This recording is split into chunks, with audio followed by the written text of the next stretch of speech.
Слава Україні! В ефірі події. Слава Україні! В ефірі події програма Люди. Я автор і ведучий Микола Посівнич.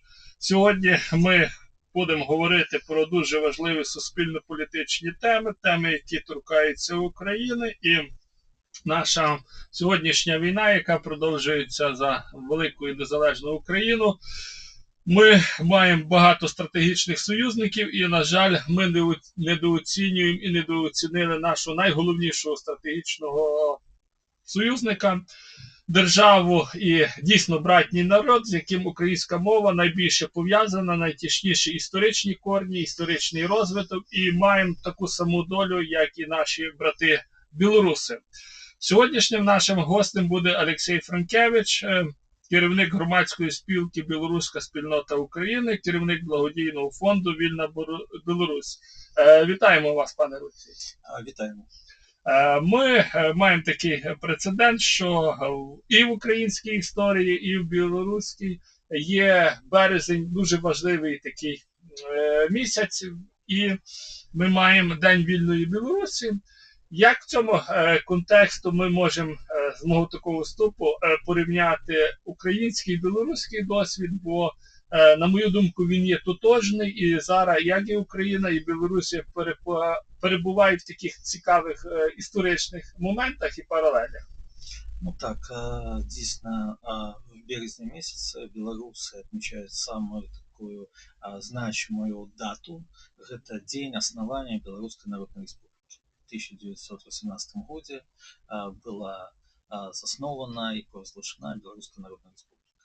На жаль, яна праснавала недолго, один всего лишь рік, але ж гэта дата жыве, мы боремся надалей за нашу волю, за нашу незалежнасць. Фактычна в межах той рэспублікі, якая она была праглашана больш за 100 гадоў, яна праіснавала один рік, але у Белорусской Народной Республики было создано свое правительство, якое з'ехало за межу, и оно існуе досі. І досі намагаються всі вольні білоруси во всьому світі робити усе, щоб Білорусь стала вольною і незалежною державою. Дійсно, ця незалежність є дуже цікава. Ви представляєте громадську спілку «Білоруська спільнота України». Скільки зараз офіційно, неофіційно налічується громадян Білорусі в Україні, і бо просто ми тут говоримо про інші спільноти, які дуже голосні, відомі, вони між собою комунікують, піаряться. Ми маємо і єврейську громаду дуже велику, ми маємо і азербайджанців, вірменів, ну дуже багато таких спостів фактично Радянського Союзу, але білорусів чому не чутно, адже вони найближчі і теоретично вони б мали мати такий значний суспільний резонанс з нас в Україні. Вельмі дякую за запитання. Такий маленький історичний ракурс. Поміж нашими країнами більше за 1000 кілометрів суспільної межі. Нас пов'язує многовікова історія, культура, наші мови, вельми подобні, майже на 86% по лексике. І саме, що головне, у нас один ворог. І ми минимум 5 столетий боремся за свое основание, за свою незалежность, за право вообще існувати. Потому что у нас один ворог, это была империя, Московия, зараз Российская Федерация. Стосовно апошнього перерепресії насельніцтва, білоруська спільнота, яна була друга по кількості. Тобто було біля 300 тисяч. Білоруси були представлені в 14 регіонах. Что один такий вельми цікавый факт, самая большая такой осередок белорусский, он был на Луганщине. Потому что туды белорусов селяли на рудники, а замест их заселяли іншими народностями с Радянского Союза. Да? То есть методички, как показал час, яны никуда не зникли, яны не меняются. На жаль, до повномасштабного вторгнення білоруська спільнота, вона була видна, гучна, То есть были таварыства, яны состояли в раді нацспільнот, приймали участь в тих ці інших заходах, але все змінилося после повномасштабного вторгнення. Потому что все мы памятаем, что колонны танков пошли из Беларуси. Першие, кто сустрел те ж самые грады, іскандери, гэта беларуская спільнота, якая проживае на тэрыторыі Чернігівщины. То есть на дадзены момент там недзе проживае каля 25 тысяч спільнот. То есть яны першие на себе приняли гэтыя все расійскія ракеты. То бок сталося так, что Лукашенко ён надаў свою тэрыторыю для расейцаў не только забіваць украінцаў, але і беларусаў і этнічных беларусаў. И пасля полномасштабного вторгнення склалась такая ситуация, что самая большая проблема у белорусов тут в Украине это то, что яны не хотят себя нават ідэнтыфікаваць как белорусы. Но при этом сегодня белорусы это другая нация по колькасці пасля украинцев, якая воюет з Лаузісу. Белорусов багато, белорусы воюют, белорусы волонтеры, белорусы робят все для того, как пришвидшить перемогу и зрабіць усё, каб по наступным этапам гэта было уже деокупацыя Беларусі і повертання уже у вольну незалежну Білорусь.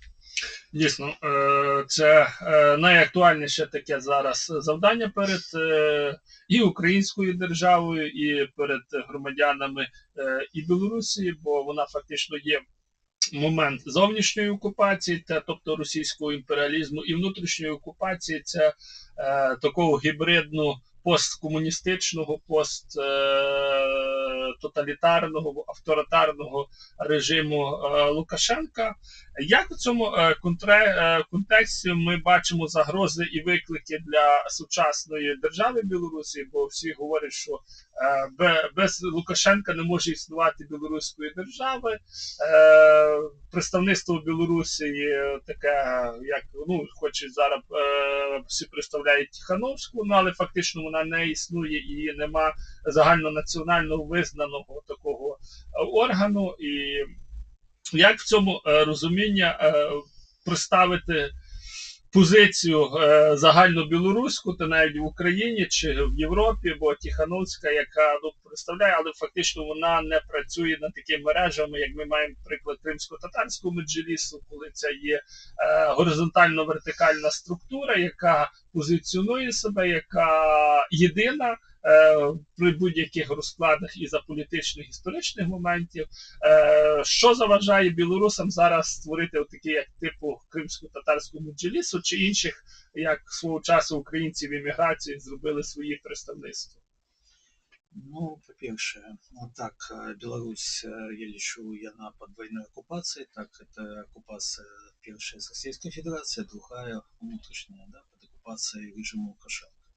І, як вельми добре було сказано, Беларусь більше за 30 років прибуває під авторитарним режимом, да, трансформуючим в тоталітарний, да, 30 років диктатури. Чому нема гэтага? Тому що гэта і адказ на гэта пытанне, тому що в Беларусі больш за 30 років існує диктатура. Калі нема гэтых гістарычных момантаў, калі бы развівалася гражданскае суспільства і палітычныя партыі, весь гэты час больш за 20 гадоў не існуе в Беларусі незалежнага медіа, то есть прапаганда. И тут хочу подкреслить такі вельмі важный момент, это 96-й год. Что было в 96-м годзе? В 96-м годзе это ж менавіта Лукашенко подписал с стареющим Ельцином домову о создании союзной державы. Ну, єдина держава. Так, и Лукашенко хотел быть первым президентом этой державы. И он споткнулся об Путина. Пытанне ж наступнае, да, то есть калі мы пачынаем разважаць, хто крыважадней, там, Гітлер ці Сталін, да, для беларусаў няма розніцы паміж Пуцінам і Лукашенко. І калі б Лукашенко стаў гэтым прэзідэнтам, у мяне пытанне, да, ці было б нешта краще, да, то есть можливо было б еще на все горш. І я не здзіўлюся, калі сёння Лукашенко держит свои синие пальцы крестиком і моляцца на тое, каб Путін здох і заняць яго место. У нас есть такая присказка. Один белорус партизан, два белоруса партизанский отряд, а три белоруса зрадника в партизанском отряде. То есть, на жаль, у нас это есть. У нас самая большая проблема то, что у нас нема культуры, мы не умеем один с одним размовлять. То есть потрібно эту ситуацию менять, и так у нас сёння вельмі такой сур'ёзны выклік існавання беларусы за галоўных дзяржаў. Потому что калі умоўна ратифицировать все гэтыя дорожныя мапы, якія были подписаны в 96 годзе, Беларусь она перестане існаваць. То есть она будет пагонена канчаткова Российской Федерации, и все, и мы страцім дзяржаву. Таму так сёння патрэбна аб'ядноўвацца, патрэбна дамаўляцца і рабіць усё, каб захаваць беларускасць. У нас вельмі такі моцны выклік, і у гэтым, наверное, для нас патрэбна, ведаеце, што, наверное, браць за аснову гэта 22 год, люты месяц, як Украіна стала монолітнай. Калі пачалася полномасштабное вторгнение, калі тут в Украине все засунули глубоко свои амбиции, свои некие болі і образи. Так, і стали монолітні. І завдяки этому Україна показала всьому світу, як потрібно захищати свої домівки, свою державу, свою землю. Дійсно, це є наочний приклад, і ми так завжди хочемо. На вашому прикладі, як ви опинилися в Україні і чому саме ви вибрали Львів за місце свого проживання, бо переважно більшість білорусів це обирає Київ, Чернігів, ну так, де ближче, яка ваша історія перебування в Україні? Ну, я сумасшедший белорус, потому что я вымушен был съехать в Беларусь в 2006 году, за месяц до так званых президентских выборов. А в Чехии я отримал статус утекача. И майже, наверное, 15 лет до подей 2014 года я был у Чехии. После початку российско-украинской войны в Беларусі таксама сталіся ж змены, з Лукашенко снялі санкцыі, ён стал рукапажатным, у Европе з'явілася паняцце бывшы дыктатар. Праз тых, хто вымушан быў з'ехаць, то есть Статкевіч тады быў вызвалены, апошні палізняволены, і пачалася гэтая лібералізацыя. То есть я тады адмовіўся ад статуса уцекача, вярнуўся ў Беларусь. І потым я з Беларусі вымушан быў з'ехаць ужо напрыканцы 2020 года, калі в отношении меня зноўку завялі уголовную справу. А чаму Львов? Потому что он был вельмі падобны на Прагу, па-першае, да? Па-другое, сама атмасфера. То есть я закахаўся тады ў Львов, да? І вот неяк ён мяне так вельмі сильно зачапіў. У 2020 годзе, так как у меня был велізарны опыт дапамогі стасоўна уцекачоў, беженцаў, да? То есть в 2020 годзе мы тут пачалі займацца дапамогай эвакуацыі беларусаў, якія вымушаны былі пакідаць Беларусь з-за палітычнага пераследа. Тут мы ім дапамагалі атрымліваць польскія візы, хто Украіну разглядаў як транзіт. Тут мы рабілі нейкія актыўнасці грамадскія, падтрымлівалі грамадскае суспольства. Потым пачалася поўнамаштабнае вторгненне. Тут было багата іншай справы. Так я тут вот і знаходжусь, да, і тут ми займаємося різними справами. Дійсно, ви ще, крім такої громадської діяльності, займаєтеся благодійним фондом «Вільна Білорусь». Чому саме благодійний фонд і «Вільна Білорусь»? Ну, само собою питання самозрозуміле, але що ви собі ставили за мету діяльності цього благодійного фонду? Ну і ви, які не з багатьох, не просили в міста чи в української влади собі домівку, а самі її створили і побудували. Ну, повторюся, свою діяльність ми почали у 2020 году, у 2021 ми вже тут на базі, я дякую львовському пластунам, ми очинили на Шептицького курс білоруської мови, вона почала свою працю. А зараз так, в Львові існує Дім вільної Білорусі. Яго мы урачыста адкрылі ў 510-ю гадавіну Аршанскай бітвы. Калі падольшай пад кіраўніцтвам князя Астрожскага мы накідалі князю Маскоўскаму. Наша мэта была нагадаць, што ў нас, па-першае, ёсць гістарычны досвед разом ужо лупіць маскалей, па-другое, што ўжо гэта вайна не пачалася не ў 14 годзе, не тым больш у 22-му, той бок тым, што мы разом можам перамагаць. Далей мы пачалі працу, каб мясцовым украінцам распавесці розніцу паміж лукашыстамі і беларусамі. Мы пачалі збіраць інфармацыю пра всех загіблых беларусаў, якія аддалі сваё жыцця з 14 года, пачынаючы ад герояў Украіны, героя Небеснай Сотні Міхася Жизнецкага. Мы пачалі сістэмна дапамагаць сем'ям загіблых герояў. Пачалі працу по перайменаванню вуліц. На сённяшні дзень ва ўкраіне перайменована 6 вуліц падчас паўнамаштабных вторгнення. Адна з іх перайменована ў горадзе Героя Бучы. Гонара Літвіна, які ў березні 22-го года загінуў, захищая Бучу. Мы праводзім шмат якіх захадаў, павязаных з гістарычнымі датамі, павязаных з нашай культурай. У нас зараз працуе нядзельная школа беларускай мовы, у нас ёсць онлайн-курсы беларускай мовы. І чаму еще Львов? Таму што тут пахаваны паўстанцы Каліноўскага. То есть вельмі шмат чаго павязваецца з нашай агульнай гісторыяй. І мэта нашего фонда у нас в статуце прописана. Это создание предпосылок для деоккупации Беларуси. Мы працуем и спадзяёмся, что в ближайшем часе всі повернуться вже вольною і незалежною Білорусі. Дійсно, це дійсно гарна перспектива, і її треба втілювати в життя. Ми багато говоримо, бачите, ми, як я говорю, кажу, це польська, білоруська чи українська, це вони в такому круговороті словацька є дуже близькими.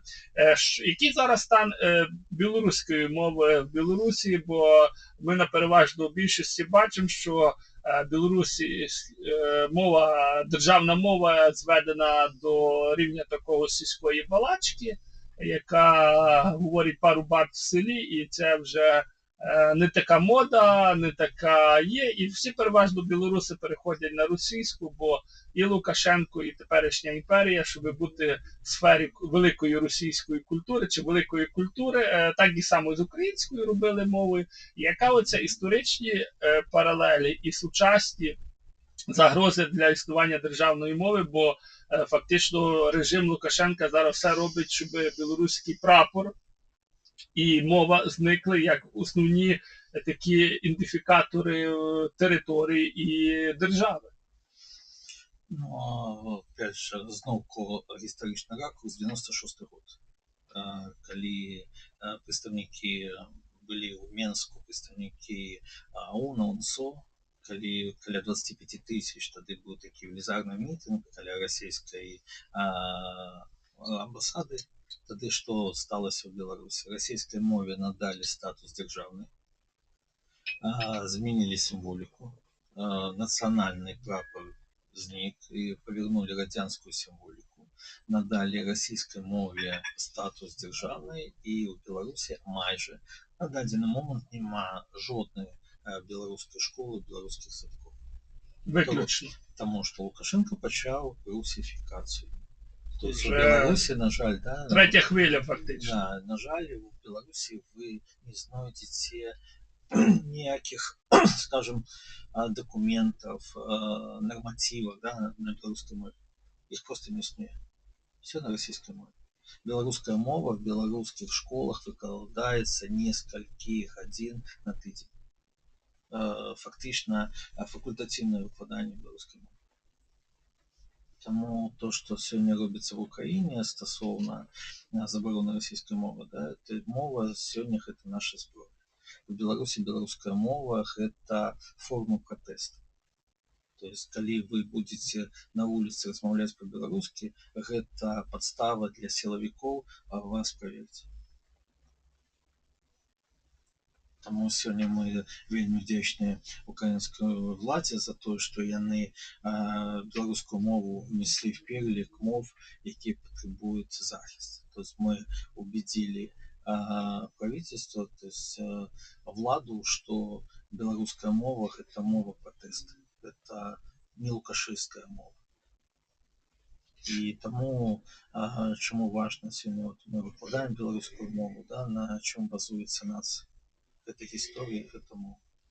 Ну і віра.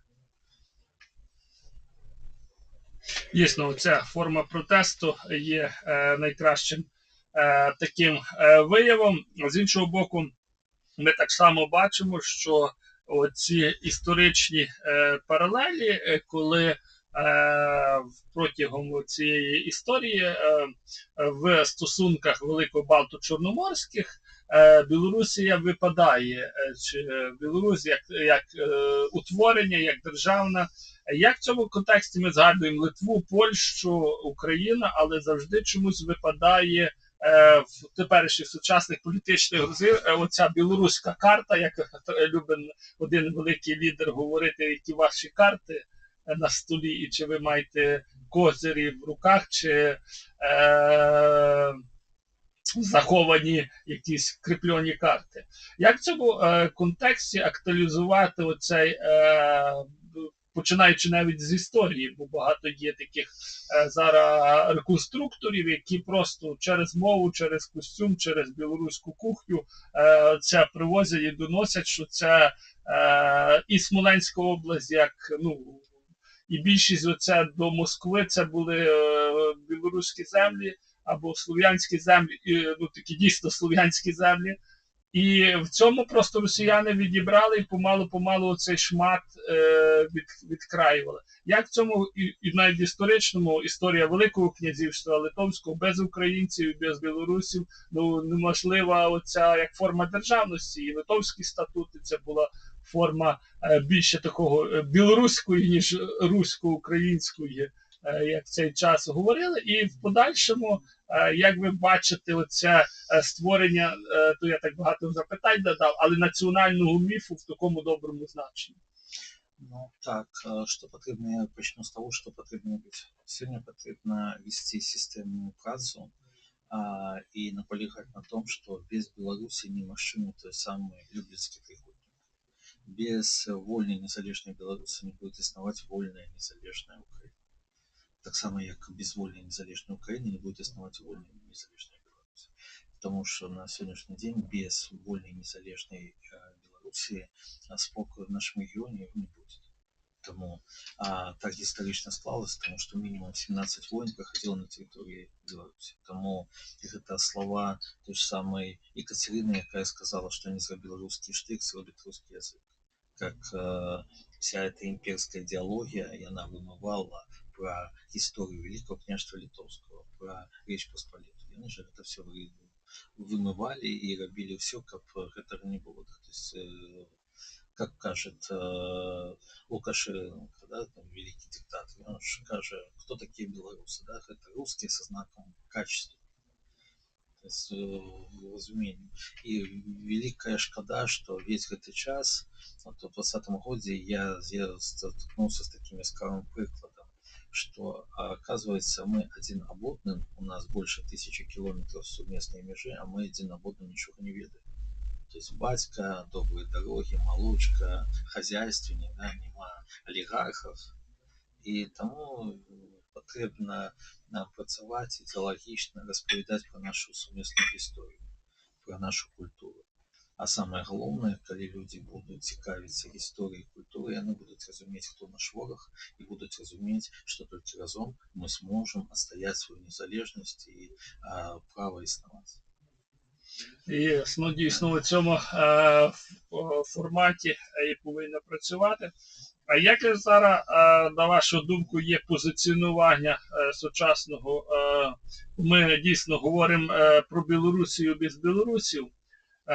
Як в цьому контексті є погляд суспільства, ну, такого прогресивного, бо ми бачимо, що є активна протестна середовище, яке завжди виходить і формує. Його зараз Лукашенко пересадив, це буде наступне питання.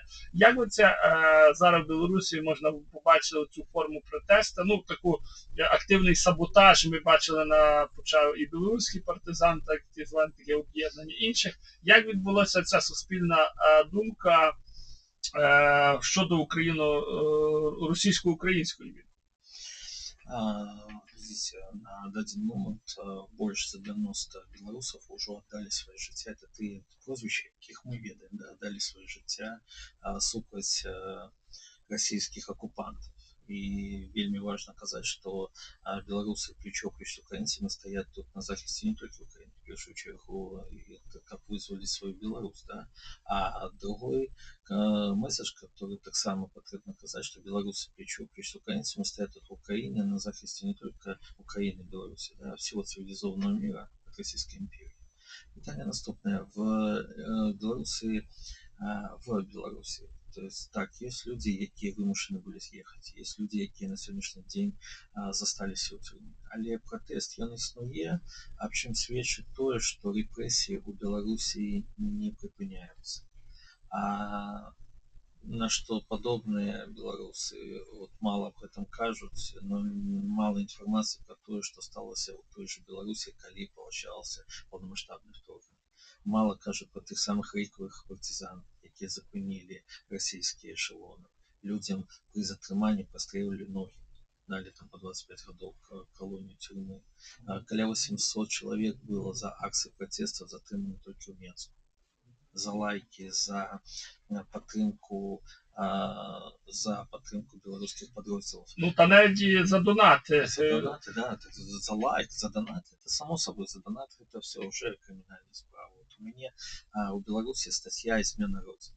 То есть моя официальная сторонка в Фейсбуке, она белорусским судом официально признана экстремистской. За то, что человек... Фашистская. Ну, слушайте, да. И за то, что человек у меня у друзьях, умовно, он живет в Беларуси, да, это подстава прийти его арестовать. А если он поставит некие лайки, подтримает некие нашу акцию, наши некие призывы, это уже уголовная статья. 5-6 годов минимум он тримает в Беларуси. И при этом же люди все равно есть в Беларуси. Люди никуда не съезжают. Люди, не глядячи ни на что, застаются. Яскравый приклад апошняе вызволения этой Микола Статкевич. Его что взяли, выкинули умовно, привезли на границу с мешком на голове, вызвали умовно, да, и он что сделал? Сказал: нет, я не съеду со своей краины. Его снова посадили в тюрьму, и после инсульта, и там у него был инфаркт, и инсульт зараз находится, ну, где он переехал, это режим, он находится в Беларуси.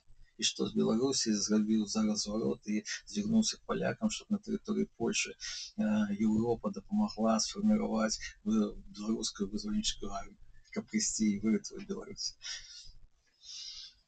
Дійсно, це дуже цікаві і такі невідомі українському громадському загалу історії, факти, які ми бачимо фактично про Білорусію і білорусів з точки зору російського погляду, російських окулярів і фактично російської пропаганди і телебачення, яке фактично зомбувало і робило такий з одного боку спрощений вигляд, а з іншого боку так само такий карикатурно-саркастичний вигляд, як завжди росіяни робили і про українців, і про білорусів та інших таких націй, які їм не підкорялися і не хотіли служити їм в їхній імперії.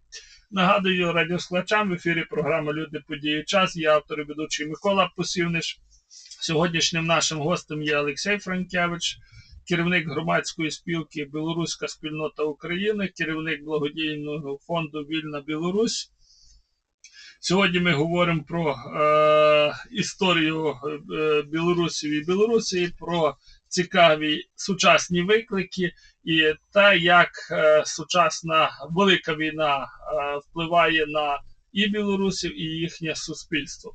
Пане Олексій, таке питання, бо дійсно наша 1000-й кілометр дуже багато є, і як в цьому контексті ми згадували і про партизан, і понад сотню тих білорусів, які себе чітко окреслили як добровольцями, Як в цьому процесі, оці добровольці, ми маємо, розкажіть про ваші виставки, про ваші оце увіковічнення, яке ви проводите, бо ми всі знаємо про Майдан Жесневського, ну і це все закінчується більш-менш така культова постать, яка відома в Україні як такий бренд білоруський, крім того, що ви згадували молочку і трикотаж.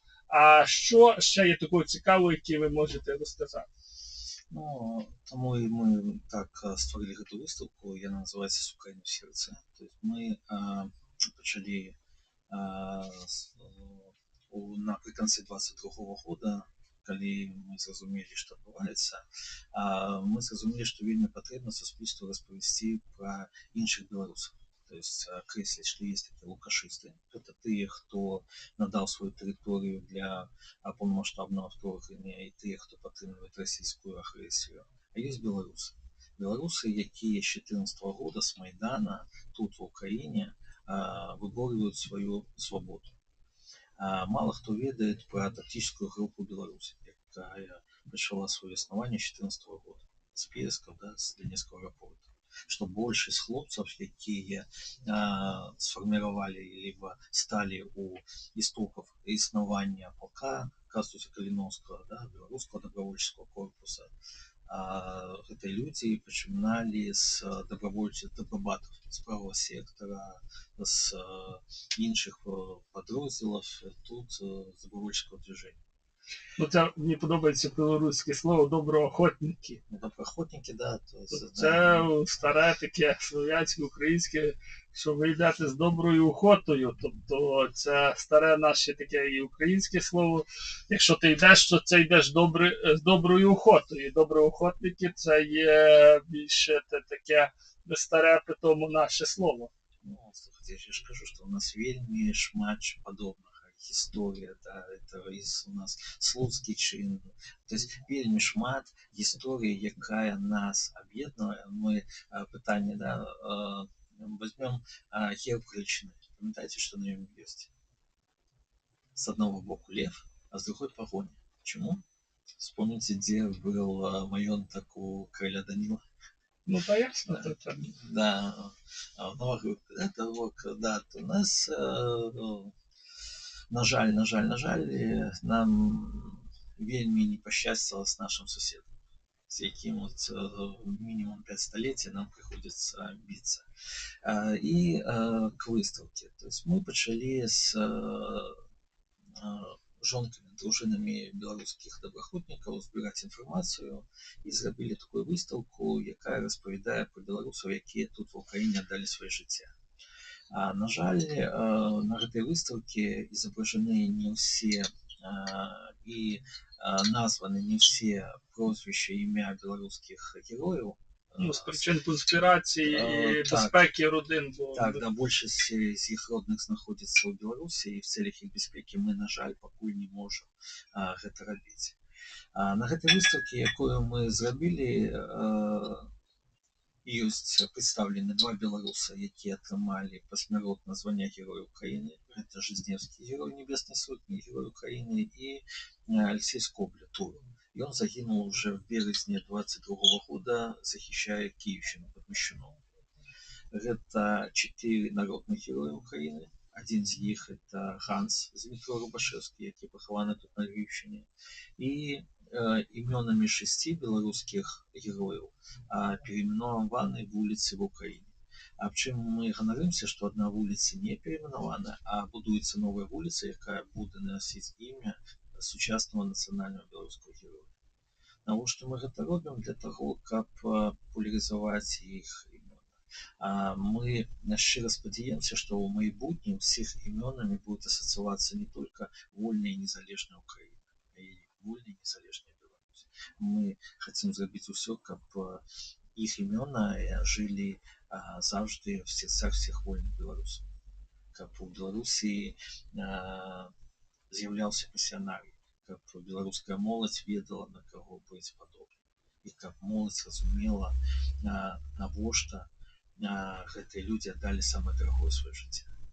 І в першую чергу мы робім гэта выставка, кстати, яна была прадстаўлена ў 26 лакацыях в Украіне. Яна была майже во всех городах. Яна была и в Днепре, в музее АТО, и в Буче, и в Ирпене, и в Запоріжжі, в Миколаеве, в Чернігові, в Житомирі. Тобто ми об'їхали майже всю Україну. Она была представлена и в КМДА, в Киеве, да, и в Шевченко, в червоном, желтом корпусе и международных отношений. А самое главное, мы наша мета розповідати молоді, місцової української молоді, да, то есть про тих білорусів, які віддали своє життя за їх майбутнє. Щоб яны разумели, тому що гэта белорусы, да, яны ж могли что зробити, з'їхати, да, не приймати уділ. А яны пошли, яны воюють, и добро воюють. Как показать, что кто такие белорусы? Когда у большости, вот мы зараз системно допомагаем 9 сім'ям, то есть 12 дітей. Це 12 дітей, які залишились без своїх батьків, які живуть сьогодні тут в Україні. В різних складних умовах, ну, це сміховка.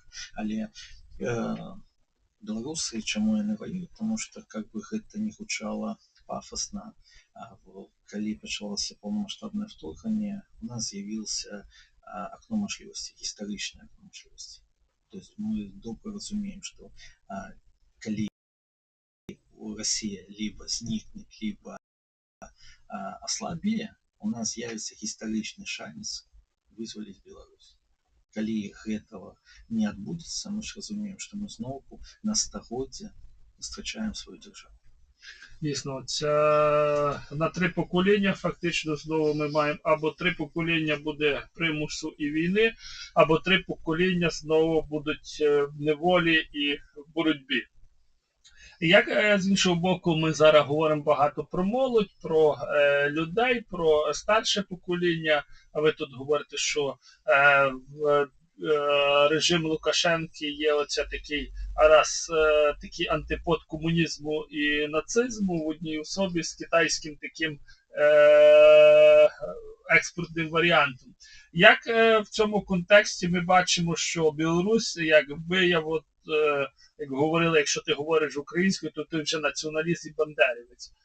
Як тоді ви говорили, що за білоруську мову можуть арештувати, і молодь фактично, як вияв протесту, говорить своєю мовою. Це не смішно звучить для німця, француза чи поляка, що ти говориш до своєї поліції чи міліції, і тебе можуть побити, заарештувати, і навпаки це виявляє агресію. І як от молодь і цей фактор, що зараз багато ми бачимо молоді, яка повертається до своїх корнів, навпаки, чи це є таке модно, чи це, як ви б охарактеризували ці події, що зараз є в самій країні? В самой країні вельми такой яскравий приклад. За белчевой білий стяг у Білорусі була предугледжена кримінальна відповідальність. Ну і багато заарештовано. Ну так слухайте, це ж було протягом 30 років. А потім вспомните 20-й год. Почалися протести, і тисячі, десятки тисяч лунали білоруських сирот.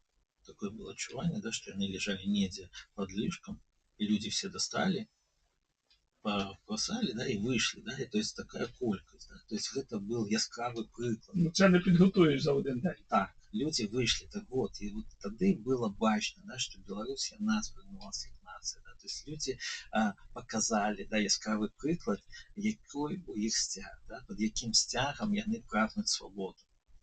І почалася популяризація tej самої білоруської мови. То есть гэта самаідэнтычнасць праз мову, праз нацыянальныя сімвалы. Люди стали показывать, что яны белорусы, что яны не расейцы. Другой яскравы прыклад, калі вы глядзіце, чаму беларуская ўлада для іх это кашмар пол Каліновскага. Белорусские добровольцы для Лукашенко это самый такі кашмарны сон. То есть ён начинает там по 10 раз пачынаецца, да, калі там хоць нейкая сенсация, што яны ёсць.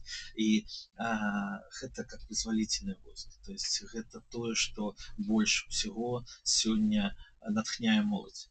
Гэта беларускія ваяры, людзі, якія тут плечо-плеч з украінцамі даюць снова вісіч расійскім акупантам. Таму сёння так гістарычна склалася, да, што ўсё ж такі беларусы гэта еўрапейская нацыя. Гэта не расейцы, да, то есть гэта людзі, яны хацяць быць у еўрапейскай сям'і, да, у радзіне. І таму вот, што было раней трошку запытання да стасовна Балта-Чарноморскага саюза, да, то есть месца, да, Беларусь, яна гістарычна, да, заўсёды была именно в гэтым саюзе. І стасовна того ж самого Балта-Чарноморскага саюза, гэта сёння я не ведаю чаму, але вельмі, на маю думку, патрэбна пачынаць абмяркоўваць, таму што гэта першае пытанне бяспека, па-другое эканамічна, гэта вельмі важна, і на маю думку, рано ці позна ми к этому прийдемо обов'язково. Дійсно, ми це говоримо як фактор такого рушійних процесів. Фактично, молодь завжди була в авангарді революційних процесів, змін, і завжди молодь починала рух за зміни і за кращу якість і життя, і фактично за дух такої свободи і братерства. З іншого боку, ми тут не можемо обминути, бо ми говоримо, що всі там 90% на виборах бере про Лукашенківська монобільшість. Лукашенко набирає майже там до 90, чуть не 100%. І таке виглядає, що всі там за батька Лукашенка, як в нас тут в Україні говорять. Якби цей феномен батька, але з іншого боку феномен, який ніколи в Україні, та й мало хто згадує в Америці, в Європі, про феномен політв'язнів і оцих дисидентів, як можна говорити, політв'язнів ті, які сидять, дисиденти, які на кухні говорять тихо. Як в цьому контексті ми можемо говорити про ту велику кількість дуже пропавших безвісти? Тобто є людина і нема людини. А з іншого боку, тих, що сидять, і сидять, ви згадували одного, другого, третє прізвище, які по 30 років фактично від дзвінка до дзвінка, і наступний день знову арештують через тиждень. Оце такі. Як би ви охарактеризували оцей феномен? Ну, по-перше, Беларусь – гэта диктатура, да, авторитарный режим, трансформирующийся в тоталитарный. И для всех, наверное, гэта аксиома неможливо в краине с диктатурой змяніць уладу не в день выборов, не под, скажем, умовно, при помощи, да, при допомогі выборов. Выборов в Беларуси их не існує, самого інституції нема. Да? Тобто Лукашенко сів... Ну, як приклад, ця голова виборчої комісії, забув її прізвище, яка була фактично 30 років на посаді. Так, да. А питання ж наступне. Вони сели, обміркували і написали, самі утвердили, скільки явка, да, і саме, що головне, в Білорусі існує така система, називається дострокові вибори, да, досрочні вибори. То есть, умовно, завтра в 9 у неделю, в 9 годин начинаются выборы. Да? В 9:05 они уже состоялись. Самое главное, да, проголосовала кто? Армия, электорат, студенты, все голосовали так, как я потребовал.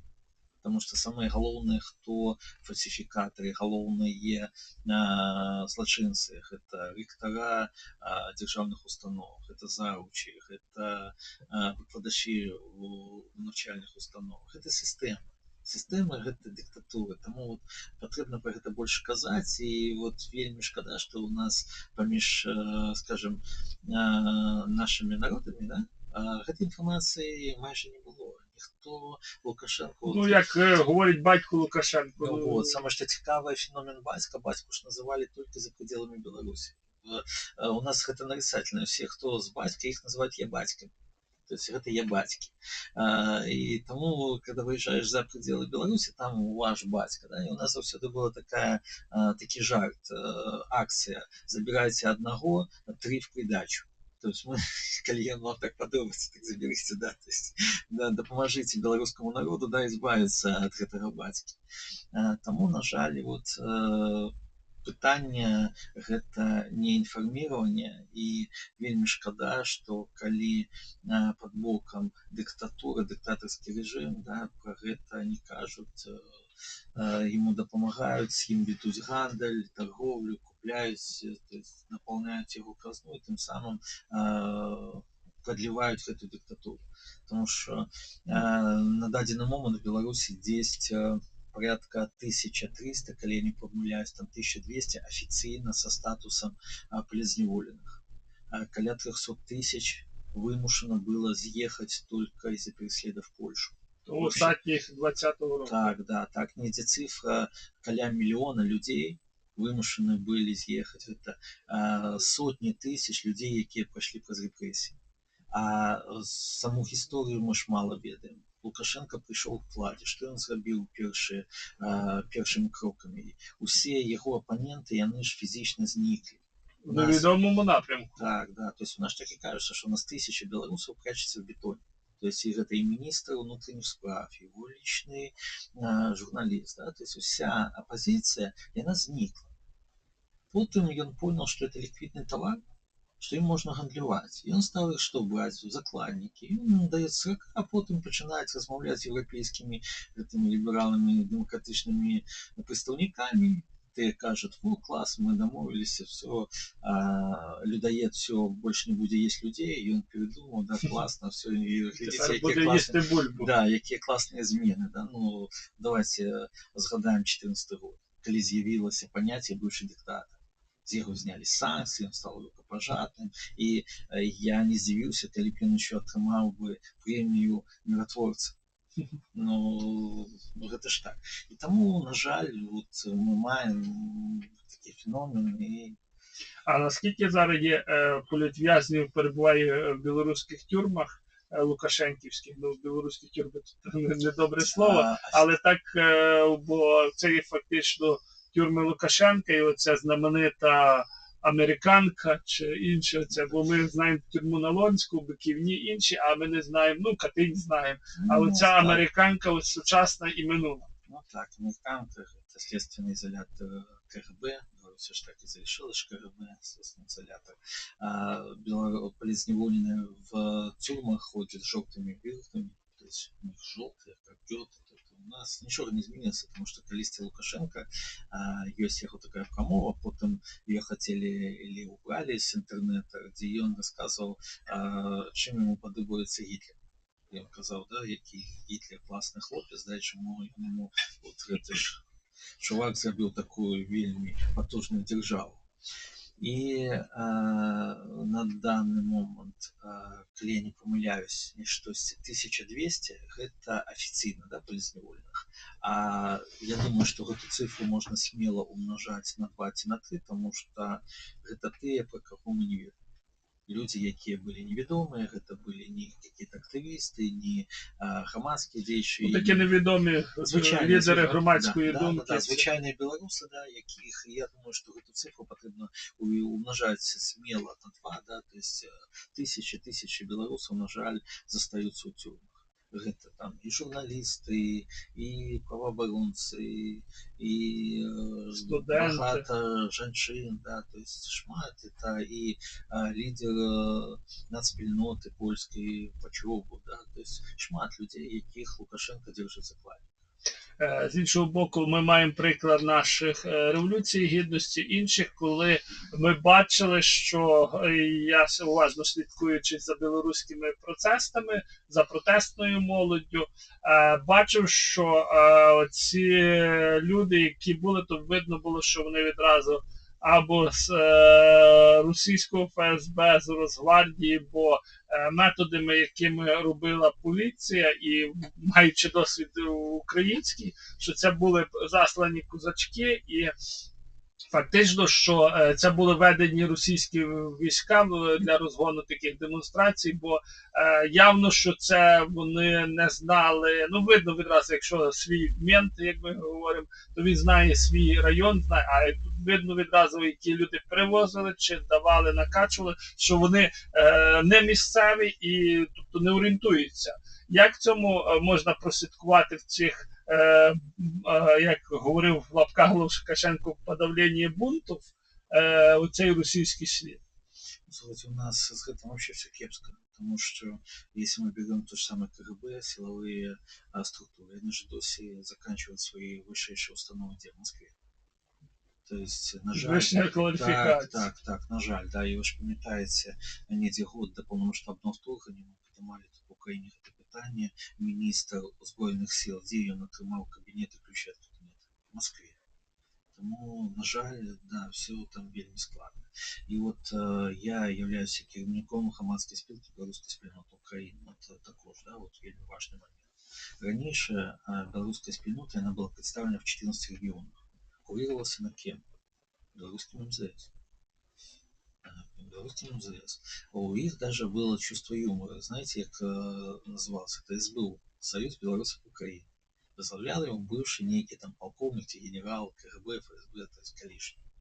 Коли почалася повномасштабка, то есть гэты кіраўнік з'ехаў там к сыну в Іспанію, зам в Швейцарію, і всі гэтыя асяродкі, всі гэтыя арганізацыі припинили свое існування. Дивно випаврувалися, як руса на сонці. Так, да. Питання ж наступне, да? Це ж люди, умовно, там 50-60 плюс. То есть людей з совка забрать легко, а вот совок людей не вельмі. І навошта мы пачалі здесь гэтую працу, да, для того, каб тут в Украіне возродзіць беларускую спільноту, пра-украінскую, пра-беларускую, пра-еўрапейскую. Тому що, розумієте, да, завтра знову ніякі зміни, привезуть сюди пару чемодан грошей, всі ці люди знову почнуть сердіти. Ну, або коли появляються інші гроші, вони так само бурхливо імітують іншу діяльність. Хотів би зазначити, що ваш благодійний фонд «Вільна Білорусь» допомагав не тільки білоруським доброохотникам, але й українським, і Збройним силам, іншим. В першу чергу, якщо ви, крім цього, що ви зазначили допомоги своїм землякам, що ви зосереджувалися, так, якщо можна сказати, для оцієї допомоги Збройним силам і чи Україні загалом? Ну, слухайте, по-перше, с первых секунд полномасштабного вторгнения я был во внутреннем чате Львив-Арена. Да, это был самый большой гуманитарный хаб в Украине. Мы только 12 автобусов эвакуировали детей с грудниками. Потом мы начали робить акции от Львова до Ванкувера с потребованием закрыть небо, надать Украине зброю, отключить Российскую Федерацию от SWIFT и ввести полный экономический эмбарго. Робили мы это в европейских столицах, потому что, на жаль, в Европе умовно до 100-го дня войны, ну, такая была подтримка. Все чекали, когда все-таки Киев капитулирует. И вот мы этим занимались, робили эти акции, меняли ставления и пытались все-таки объединять вокруг Украины весь свет, как все-таки Российская Федерация перестала исновать. Мы занимались допомогой не только белорусским подрозділам, да, мы занимались шматликим подрозділом, начиная от 96-й бригады, это АПО Киевская, як і Камбрик, на той час отримав звання Героя України, тому що вони перші збили кінжали над Київщиною. У нас була домовленість з банком харчування, у нас тонни гуманітарної допомоги, ми роздавали сім'ям, у яких загинув один член родини і залишилось більше 2 дітей. Це українські сім'ї, да? Тобто ми розвозили по всій Україні эту допомогу. Скажем, завдяки этому отрималось нам и улицу в Буче переименовать, потому что мы познайомилися з Бучанською вартою, з этими героями, які перші зустріли російські колони. Да? То есть мы шмат что делали. Да? То есть сегодня, вот, если мы кажем не про себе, а вот про інші білоруські ініціативи, взять ту саму Альону Жаркевич, зустрічу, які в Дарницькому районі відкрили пункт незламності. І для багатьох людей, у яких не було ні света, ні тепла, вони стали вот этим променчиком добра і теплоні. Так, белорусы тут присутні, яны робять кожны на своем месте тоже нейкую справу. І, на мою думку, малих справ не бывает, да, і ми разом штосьці обов'язково зробимо для того, каб прискорити перемогу, і кожен і надалі буде вкладувати нейкую крупицю своєї праці, да, своїх намагань для перемоги. Дійсно, це дуже є важливо, а з іншого боку, ми були учасниками такого громадського слухання, де обговорювали побудову пам'ятника у нас тут у Львові Жесневському. Як виникла ця ідея, і чи віз рушив з місця, чи далі там і стоїть в цім львівському болоті? Як ця і сама виникла ідея, як вона проштовхується чи лобіюється, як зараз можна говорити, який стан речей її втілення? Ну так, тогда я додам, що тут у Львові і запрошую на базі Дома вільної Білорусі існує музей, присвячений білоруським героям. Ми збираємо особисті речі білоруських героїв. І ми заклали такий подмурок для створення національного музею в вільній незалежній Білорусі, який буде формуватися на пам'яті об сучасних національних героїв, які в Україні дали своє життя в боротьбі з Російською імперією. И так сталося, что к нам в музей трапил помник Михася Жизневского, який стоял на Майдане, на том месте, где его забили. Осталось так, что киевская КМДА демонтовала его. То есть, так как мы маем высновок, их письмо, где написано, что он не представляет культурно-исторической ценности. Помник 3 года простоял в кущах. Активисты его нашли, потом завезли на базу к белорусам, в БДК, Белорусский добровольческий корпус. А потом, когда у нас явилось помешкание, мы его привезли к себе. Ну и питание наступное, видовочное, что помнику не место в музее. То есть ему надо, как он нашел свое место, да, где достойное место, потому что это все-таки Герой Небесной Сотни, Герой України, наш національний герой. Ну і мешкав в Україні все своє більше життя. Так, саме що цікаво, он же был чельцом УНАУНСу. То есть мы провели у себя громадские слушания. И было принято решение, нашли место, где его можно было бы достойно поставить, ушановать. Это насупрать былого российского консульства, оно было бы вельми доречно. Так, да, символично, саме головне, Білорусь би показував, що потрібно російському консульству. Ми заручились підтримкою 25 місцевих організацій, це і УНОНСО, і Правий сектор, і там шмат місцевих організацій, і нами було подано звернення на ім'я мера міста Андрія Івановича Садового.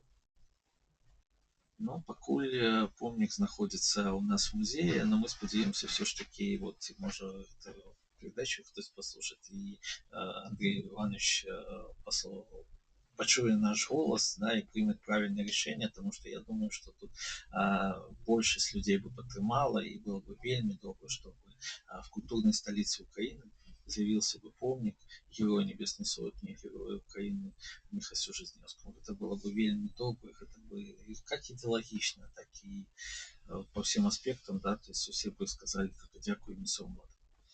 Дійсно, це треба працювати, лобіювати, підтримувати, і думаю, що ми з паном Олексієм ще не раз будемо зустрічатися і обговорювати насущі і нагальні проблеми громадсько-політичного життя, війни і інших таких потреб, які потрібно вирішувати вже сьогодні, а не завтра, і не відкладати на післязавтра. Нагадую, в ефірі був Олексій Франкевич, громадсько-політичний діяч, керівник громадської спілки «Білоруська спільнота України», керівник благодійного фонду «Вільна Білорусь». Нагадую, в ефірі була програма «Люди, події, час». Я автор і ведучий Микола Посівнич. Тримаємо порох сухим. Слава Україні! Живе Білорусь! Живе вічно! Героям слава!